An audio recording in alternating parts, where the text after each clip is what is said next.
I'm a correspondent with DNA.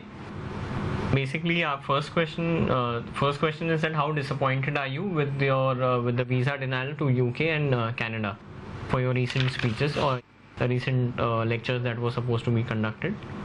Rather than being disappointed, I was shocked. I was shocked, and more shocked after reading the reasons why they have passed an exclusion order on me. And though, as you may be aware, the first time that the UK media reported about me, because I was supposed to go on a lecture tour and supposed to give 3 talks in the prestigious 3 venues on 25th, 26th and 27th of June. The first talk was in Sheffield Arena in Sheffield, the second in Wembley Arena in London, and third talk in Birmingham LG Arena. That's in NEC. So publicity was on the way and the organizers were publicizing my visit. So the first article that came against me in London was on 30th of May 2010 on a Sunday in the newspaper Sunday Times, saying that preacher of hate let into Britain, calling me a hate monger and giving quotations out of context, and which is common. Being popular, there are many people who misquote me, so that didn't really bother me much. Fine, but I was shocked to receive a call from the Deputy High Commission of UK in Bombay, saying that there's an exclusion order passed against you by the Home Secretary, Theresa May. So they asked the letter to be corrected, so I sent my manager and he corrected the letter.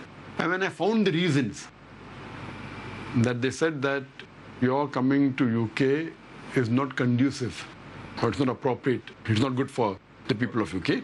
And they quoted 4 passages from my talks, from my speeches. And going through these 4 passages, I was shocked at the reasons. Because when the media did quote me out of context, saying that Dr. Zakir Naik says that every Muslim should be a terrorist. So the organizers approached the Home Office and they give them the context, etc. So here when they passed the exclusion order, even the context was mentioned. Anyone who reads context, he doesn't have to be intelligent, he doesn't have to be someone well-versed with the media or law to know what the context is and what my message is. And I'll read it for you. The Home Secretary has considered whether in light of this approach you should be excluded from the UK. After careful consideration on 16 June 2010, she personally directed that you should be excluded from the UK on the ground that your presence here would not be conducive to the public good. The Home Secretary notes that you have made the following statements amongst others. As far as terrorist is concerned, this is inverted commas, as far as the terrorist is concerned, I tell the Muslims that every Muslim should be a terrorist. What is the meaning of the word terrorist? Terrorist by definition means a person who terrorizes. When a robber sees a policeman, he is terrified. So for a robber, policeman is a terrorist. So in this context, every Muslim should be a terrorist to the robber. Every Muslim should be a terrorist to each and every anti-social element. I am aware that terrorist more commonly is used for a person who terrorizes an innocent person. In this context, no Muslim should ever terrorize a single innocent human being. So this in context, I am asking, what does it mean? It means that a Muslim should not terrorize an innocent human being. At the same time, the Muslim should behave like a policeman and terrorize the antisocial element. So the main crux of my thing was, I am aware that terrorist more commonly is used for a person who terrorizes an innocent person. In this context, no Muslim should even terrorize a single innocent human being. So she is preventing me to come to UK because I am saying no Muslim should terrorize a single innocent human being. So what is the message? Like that, there are many other passages. What I object, that she knew very well that I am going to challenge this in the court. So she purposely did not quote what the media had quoted. She gave the context. Because if I give the context to the court, it will be dismissed within few minutes. She gave the context so that she may tell the court, yes, even in context, I will prove it is wrong. But what I am trying to tell, that to the media when she gave a press release, or when she spoke to the media, she didn't give this full passage. Why? She only mentioned that Dr. Zakir Naik is excluded because he said every Muslim should be a terrorist. So these are double standards. Yeah. Furthermore, I'll quote the passages what she has objections on. One other passage that she objected on, one of the 4 passages, there's inverted commas quoting me. How can you ever justify killing innocent people? I'm saying this. But in the same breath, as condemning those responsible, we must also condemn those responsible for the deaths of thousands of innocent people in Iraq, Afghanistan, Lebanon, unquote. As reported by the Manchester Evening News, 21st August 2006, as part of a speech you gave at the Expo Islamic Conference in Manchester. No, leave aside what the context is. I am asking you what is wrong in this statement. So she's objecting on me saying we must also condemn those responsible for the deaths of thousands of innocent people in Iraq, Afghanistan, Lebanon. It's not any normal people. There may be bad people also in Iraq, Afghanistan. I said we should condemn the thousands of innocent people killed in Iraq, Afghanistan, Lebanon. So what is wrong in this? But yet I went to see the context. And when I saw the context, without context also it is very clear. When I read the context, it gives me a bigger shock. When I went to that, before this, there was a thing that came in the Manchester News. This is, I went to the site and got this news. What she quoted was right. But before that, it mentioned, I'm quoting the same newspaper, paragraph before the quote that she gave. However, Dr. Zakir Naik, described by organizers as the most sought after Muslim public speaker in the world, criticized the actions of New York, London and Bombay bombers. And then I said, how can you ever justify killing innocent people? He said, but in the same breath as condemning those responsible, we must also condemn those responsible for the deaths of thousands of innocent people in Iraq, Afghanistan, Lebanon. That means first I condemned 9/11 in New York, 7/7 in London, 7/11 in Bombay. But I said that why are Muslims keeping quiet besides condemning the deaths of these innocent people? We should also condemn the deaths of the innocent people that has taken place in Iraq, Afghanistan, Lebanon. So does she mean to say that one European or one Britisher dying is something great and thousands of innocent Afghanis die doesn't carry any weight? So is this human rights? So she's preventing me from coming to the country because I'm saying even condemn those people who have killed innocent people. Innocent. So I want to know what message is the UK government trying to pass? Don't they want the peace to spread in UK? So they're preventing a person who wants to spread peace throughout the world, including UK, and project me as a preacher of hate, as a person who hates women, all out of context. So you're planning to challenge them? Yes, surely, because we feel this is not a legal decision. This is a political decision taken by the new government. And surely, though it says very clearly, the exclusion order says that you have no right for appeal. So what we checked, that means we cannot go to the lower court, but we can challenge for a judicial revision called as writ petition in our language. So we are filing a judicial revision in the High Court directly. But we don't want to be like them. They did not give me any time. They did not discuss with me. So I told my lawyers that, we are Muslims. We don't want to just be in a hurry.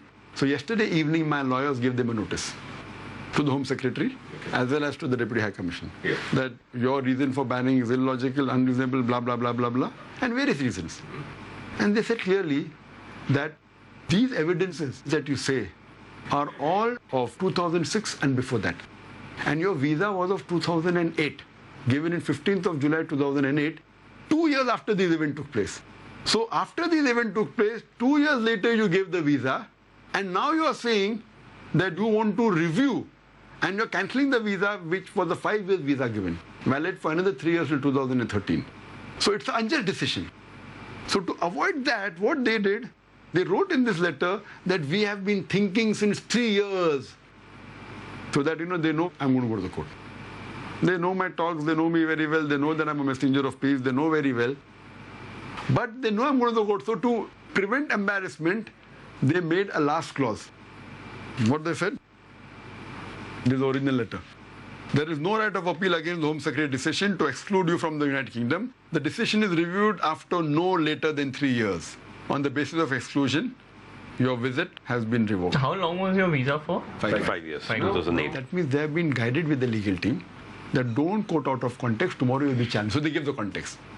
They have been told that if you have been visa, if you are quoting 2006, it will not carry weight. So they put this clause, not knowing very well that they are digging their own grave. You know why? Because when I'm a debater, what they fail to realize, there are different types of visas given. 6 months, 2 years, 5 years. 5 years means there is no, we have checked up for sure. If they were doing research on me for 3 years, my question to them is, if they're doing research since 3 years, on 2008, 15th of July, why did they give me a 5 years visa? They could have given me, okay, just give a 6 months visa. And they have every right. This shows that this is a lie. This is a blatant lie. And if it's not a lie, giving a 5 years visa is a different status as compared to giving a 6 months visa or a 2 years visa. Initially, the first time I entered in 1993, they gave me 6 months visa. They didn't know me. Then they gave me 2 years visa. Then they gave me 5 years. Then again 5. That means they're sure. This man is a peaceful man. He's not going to cause any. So that means to defend themselves in court, they're putting some clauses, not knowing they're digging down grave. When did you apply for the 2008 visa and how soon did you get it? Just within, but we got within a few days. Within few days. Within no problem. Who do you blame? You say that it's politically motivated. So who do you think is and who's trying to scuttle this? What I believe that because this government, is a new government that has come into power recently, hardly 1.5 months back. That is the Conservative government. Previously, when they were in opposition, this is my view, I may be wrong. This is my opinion. Previously, when they were in the opposition, they used to go against the ruling party, which is a normal case most part of the world, always going against the ruling party. Saying that, unionism is there because they're promoting people who are spreading wrong message, etc. When they came to power, there was a movement by certain people, by the press. There was the David Leppard, who's known for writing such articles. He wrote this article and put pressure on the government that now you have come to power, why don't you stop Dr. Zakir Naik, who's a hate monger, who's a preacher of hate, who says this, blah, blah, blah, all out of context. Our organizers presented to the Home Office these cases. They're not that they did not know. But it was now two things. If we allow him, we came to power on certain clauses, people will think that we are backtracking on our words. So it was a political decision. And if we ban him, they know I'm going to go to the court. It will be revised, but at least now we can save our face saying that we banned him. Now the court gave him permission, so we are yet sticking to our principles. They prefer being ashamed in the High Court, inshallah, God willing. So we are very confident we'll win this case unless there's so much political pressure on the judicial system. But I personally have more faith in the judicial system of India and UK than on the politicians. Unless there is so much pressure of the politicians, the judicial system cannot take it, that's a different ballgame altogether. Otherwise, there is no reason why this order should not be revoked. And we are very confident.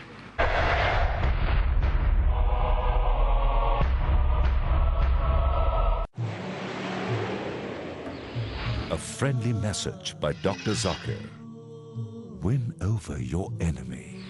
In this age of hatred and animosity, our all-loving Creator has prescribed the formula for winning over your enemy in the glorious Quran, in Surah Fussilat, chapter 41, verse number 34. Nor can goodness and evil be.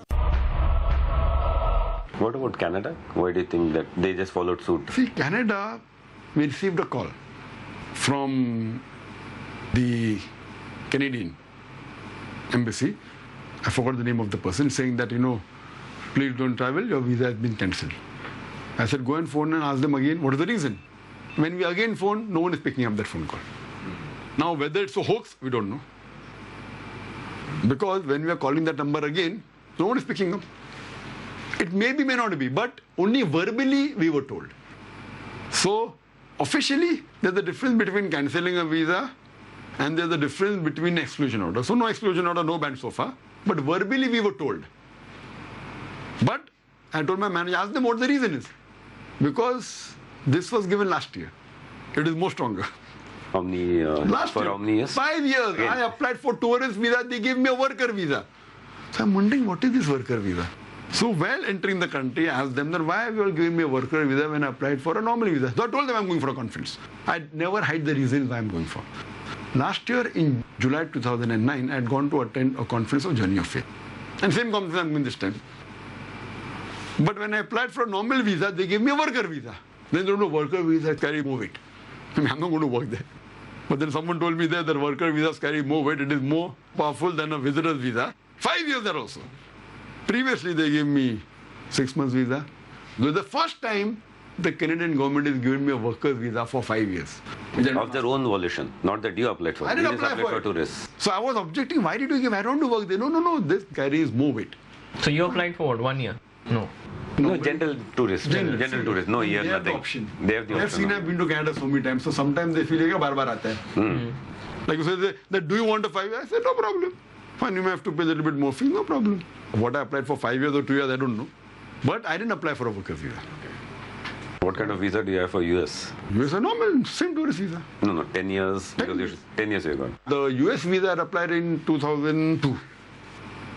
2002. And they So had 10 years, 10 years. And they had no problem. So I had obtained the visa in 2002 and it was valid till 2012. 2 years more. But all hand in glove. So It's nothing shocking for me. But you've been in and out of US quite a few times. Many times. Many times in the last- I've been going since 1993 Okay. to USA, to Canada since 1996. UK since 1993. For the past 15 years, I've gone more than 10 times. Given several lectures in the major cities of UK, in London, in Birmingham, in Manchester, in Bradford, in Cardiff, in Glasgow, attracting tens of thousands of people. And as the Manchester News said, the most sought after Muslim speaker in the world is myself. So this time, we were going for 3 venues. Sheffield Arena, Wembley Arena in London, LG Arena, NEC in Birmingham. All of these are prestigious and large arenas, and having about 15,000 people all of them. So you describe yourself as messenger of peace, not... Yeah, I don't want to use the messenger, but that was what used in DNA today morning. Oh, is it okay? It is called as votary of peace. I would say as a person who promotes peace, because messenger in Islam means a Oh, prophet. yeah, of course, yeah. You know, so I don't want anyone to misquote me. Yeah. You know, now in this age of media. Yeah, So I'm a yeah. person who spreads peace. Sweet. Yeah. So in that way, yes, I'm a person who spreads peace. I'm a peaceful person spreading peace and the message of peace and the message of the religion of peace. Now, where is West going in all that, French government and this thing? I think the definition of secularism, vis-a-vis India, the way we practice and way we know, and probably it has come from them in a way, democracy and India is a secular. far secular country than the Western world. India is a far democratic country than the Western world. You cannot compare. On the face of it, they say, as long as anyone who wants to go against the agenda, there's no democracy, there's no freedom of speech.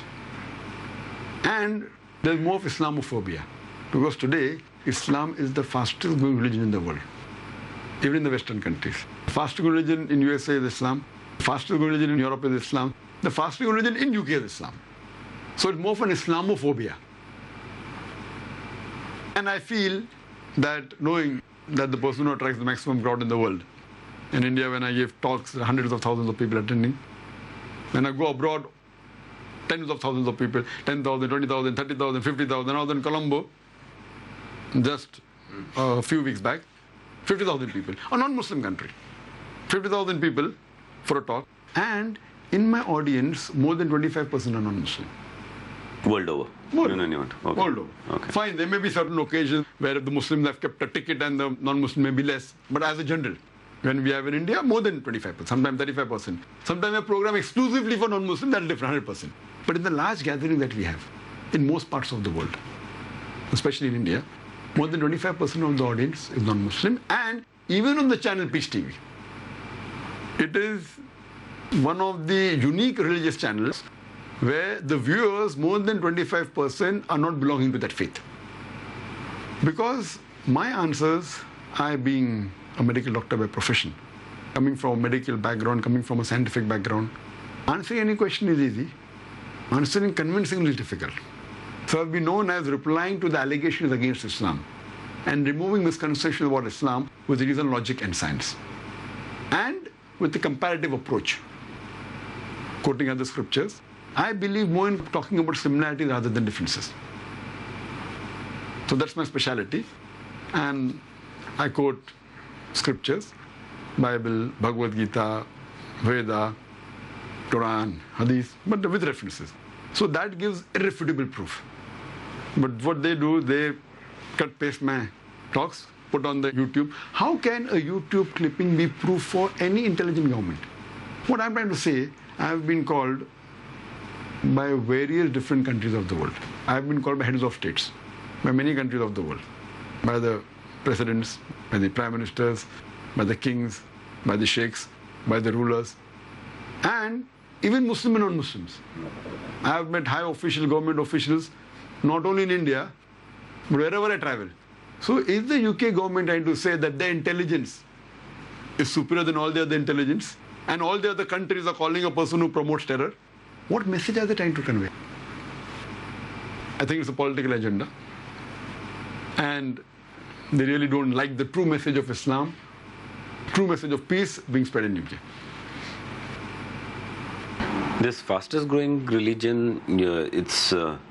Statistics of different parts done by Fine. I would not So, give- so much of conversion, voluntary Yes, conversion yes, is happening, yes, yes, yes. obviously. Yes, of So course. that must be. And this is statistic not by Muslims. also. But why do you think so? I mean, they feel that it's a kind of a Because persecuted. Islam, according to me, Islam has the solution to the problems of the West. That's my thinking. That's what the person from your... Islam has the problem to the solution of the world of humanity, not only of the Western, but West is part of the world, of humanity. Islam has the solution. And when they say, like for example, the same UK media, even Canadian media saying that Zakir is a misogynist, person who hates women. I'm asking a simple question. You know, for my talks, normally women come less. For me, the women come in large number. And after the talks, many of the non-Muslims, alhamdulillah, they're accepting Islam, they're coming closer to Islam. Out of them, more women are accepting Islam. So if I'm a person who hates women, why are the non-Muslim women accepting Islam after my talk? Why do women in such large numbers come for my talk? That means what they're doing, they're picking some of my speeches out of context and maligning me. Like as we said in the beginning of the interview, which was not recorded, that, you know, I'm in headlines in the Canada news, and what is the new thing they've come up with? They're showing a clipping, and Dr. Zakir Naik is going to attend the news conference, blah, blah, blah, blah. And here what he says, and they give a quotation. Point number 1, beat your wife in such a way that no mark is left. Point number 2, don't beat her on her face. And then they continue. And this is a person who hates women, is going to allow it. Now I'm asking a question. If you hear this, beat your wife such that no mark is left on her, don't beat on the face, what does it imply? That I'm a person who's advocating beating the woman. Yeah. Beat your wife. Like how we say, police ko, "Arey bhai, maro, maro, lekin mark nahi hona chahiye, arey khun nahi nikalna chahiye." Now, being a medical doctor, any person would say this person is a misogynist, including you. Only thing you have to do, click or just take a DVD where they're taking this quote from. It is basically a question I'm replying to a non-Muslim, talking that doesn't your Quran say beat the woman? So I say Quran says in Surah Nisa chapter 4, 34, that when you have disagreement with your wife, first tell her politely, then warn her, then stop sharing the bed. Then the Arabic word is, then you can do daraba, means beat lightly. And if you so cross-reference what the Prophet said, a person asked Ibn Abbas, may Allah be pleased with him, companion of the Prophet, that what does it mean? He said it means like beating with a miswak, beating with a toothbrush. That's what I'm saying. Toothbrush. But not that you can beat hard. In modern terminology, I say beating with a hanky. Such that, point number 1, no mark comes on the body.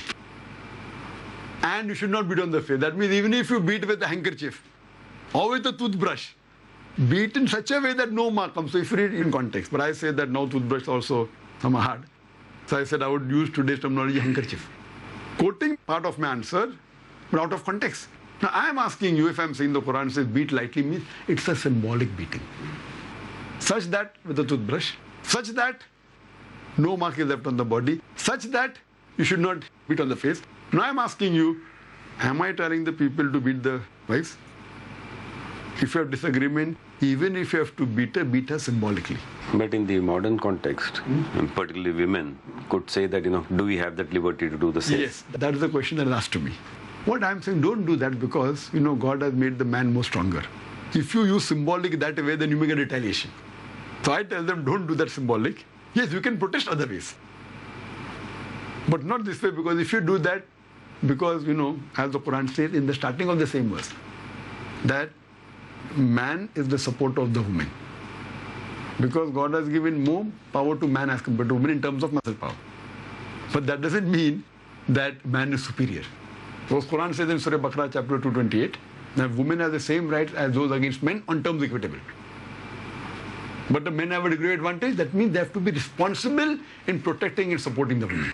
So if you hear my talk, there's a very famous talk of mine, Women Rights in Islam, where women flock to my talk. And they say, this person can present Islam very well. But the reason that they have a problem with me is because, as I told you, I am a person who gives the answer with reason, logic and science. And it is so logical in context. No one would disagree with the teachings of Islam. So what they are doing now, this man is getting popular, let's quote him out of context. And that's how they're presenting. I'm asking you a question. Suppose I read this letter. I'm sure Theresa May also has told to the press, Dr. Zakir Naik says, that every Muslim should be a terrorist. If I take that statement, every Muslim as a terrorist, and put it on the Canadian news, and say Theresa May says that every Muslim should be a terrorist banner, will they ban her? Will they? Will they ban her? No. If I say in the US media that Theresa May said that every Muslim, and it's a fact, she has said it, but I'm quoting out of context, they will not believe me. No human being would believe. So why do they have double standards? They can take any of my clipping. Suppose today someone puts up a clipping in the YouTube saying Theresa May said, will they use that proof as evidence? Can you use a clipping of YouTube as an evidence? What has happened to the intelligence of UK?